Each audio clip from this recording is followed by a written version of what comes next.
federal charges were never filed against Chambliss or any of his co-conspirators in relation to the bombing. There had been a long-standing tension between local and federal prosecutors. Subsequently, Hoover vetoed any federal prosecution of the suspects, and he didn't share any evidence that the FBI had obtained with state and federal prosecutors. In 1968, the FBI closed the investigation and the files were sealed by order of J. Edgar Hoover. The 16th Street Church bombing will remain unsolved until William Baxley became Attorney General of Alabama in January of 1971.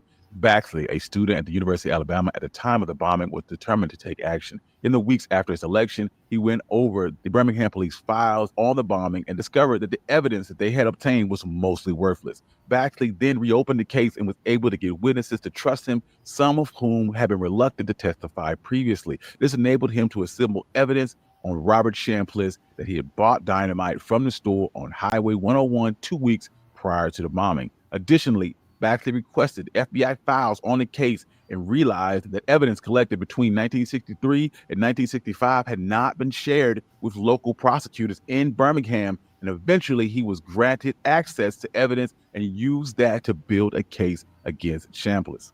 November 14th, 1977, Robert Chambliss, who was then 73, stood trial in Birmingham's Jefferson County Courthouse for his involvement in the 1963 bombing of the 16th Street Baptist Church. Initially, Chambliss was indicted on 4 charges of murder. However, following a pretrial hearing presided on by Judge Wallace Gibson, ruled that the prosecution could not move forward with more than 1 count of murder. Despite the weight of the charges, Chambliss insisted on a not guilty plea, asserting that he had simply passed the dynamite that he had purchased to an individual by the name of Gary Thomas Rowe Jr., who had been linked to Klan activities and was reportedly acted as an informant for the Federal Bureau of Investigation. Over the course of the trial, prosecutors aimed to expose inconsistencies in Chambliss, calling forth 2 high-ranking law enforcement officials as well as witnesses' accounts to the bombing itself. Testimony from a retired Birmingham police officer named Tom Cook, alongside a police sergeant by the name of Ernie Cantwell,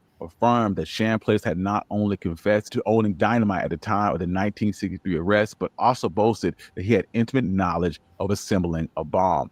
Similarly, Chambliss's niece, Reverend Elizabeth Cobbs, stated under oath that her uncle frequently boasted about his solo crusade against Black individuals dating back to the 1940s, and revealed to her the day prior to the bombing that he was in the possession of enough dynamite to level a significant portion of Birmingham.